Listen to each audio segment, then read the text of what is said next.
Masechet Baba Kama, résumé du Daf Pehe. On a vu dans la Mishnah, un homme qui a blessé son ami doit lui payer la douleur. La douleur, comment on calcule? Comment on évalue la douleur? Dans un cas où il y a eu aussi un dommage, c'est-à-dire il lui a coupé la main, donc cet homme-là il vaut moins, il lui a payé déjà la main, perdue, il doit lui ajouter aussi le prix de la douleur. Comment tu calcules le prix de la douleur? Si de toute façon il a payé le prix de la main coupée, donc en principe, la douleur est inclue ou pas, comment ça se calcule? Et la Gemara répond en conclusion qu'il faut voir combien un homme est prêt, un homme qui de toute façon doit lui couper la main. Combien est-il prêt à payer pour que ça se fasse sans douleur et pas de manière violente. Ce prix-là qu'il serait prêt à payer, c'est le prix de la douleur. Et c'est ça donc que le mazik devra lui payer. La Gemara ensuite revient au cas des soins. Les soins, le mazik, celui qui a blessé son ami, doit lui payer les soins. La Gemara ramène une braïta qui dit, si maintenant la plaie s'est rouverte,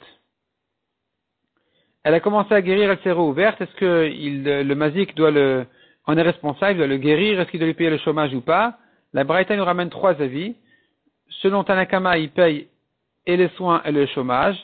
Selon Rabbi Yehuda, il paye les nouveaux soins mais pas le nouveau chômage. Et selon les Chachamim, ni l'un ni l'autre. Et la Gemara explique de deux manières cette marloquette et ce que pense chacun de ces trois Tanaïm.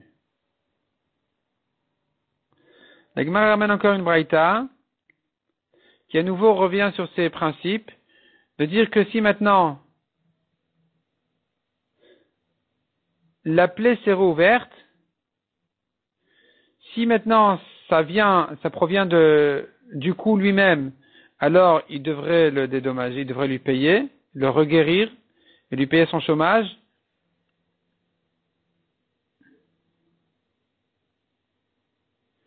Et sinon,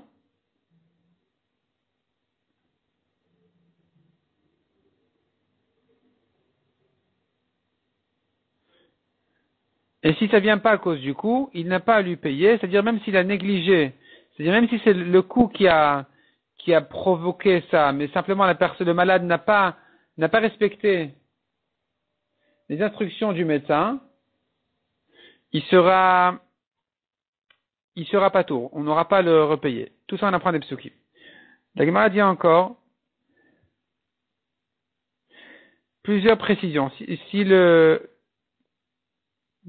mazik, il lui dit écoute, je ne te paye pas les soins, je te guéris moi-même, et le malade refuse, on écoute le malade. Si maintenant le mazik lui dit écoute, je trouve un médecin gratuit ou un médecin qui vient de loin, le malade peut refuser tout ça en lui disant écoute, non, ça me convient pas. Et d'autre part, si le malade lui dit écoute, tu me payes et je me débrouille tout seul, le mazik pourra lui dire non, je veux à tout prix suivre ton traitement. Je veux voir que tu te guéris de manière à ce que tu ne te négliges pas et qu'ensuite tu vas revenir me réclamer, ou même si tu me dis non, je prends ma somme et je m'en vais, tu risques finalement de ne pas te soigner, et après tu vas montrer à tout le monde combien je suis méchant et violent, et ça ne me convient pas non plus, donc j'ai le droit de suivre ton traitement.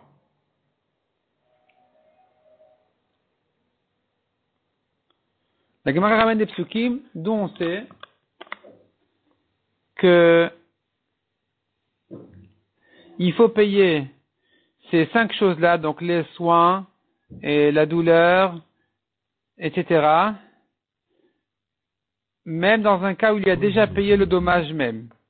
Et la Gemara donne les exemples. Comment est-ce possible qu'il n'y ait que des soins, ou que la honte, ou que le chômage, ou que la douleur, sans dommage? La Gemara nous donne tous les exemples. Comment est-ce possible? Comment trouver un cas comme celui-là?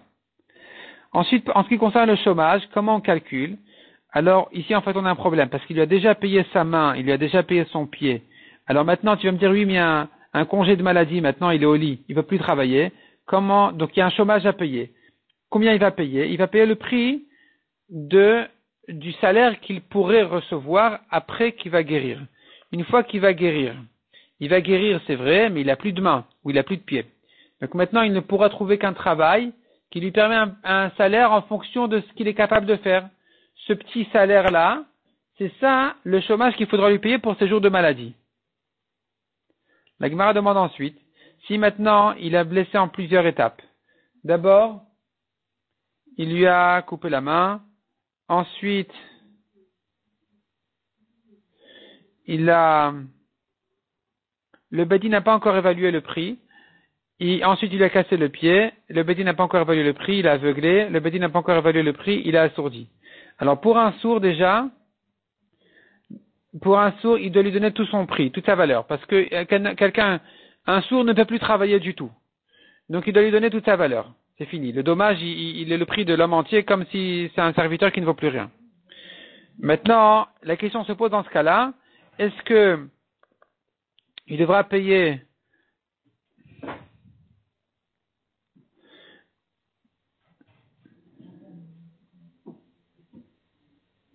la honte et la douleur sur chaque étape en soi, ou bien, puisqu'il n'a pas encore été évalué par le Bedin, il va payer en un coup pour tout.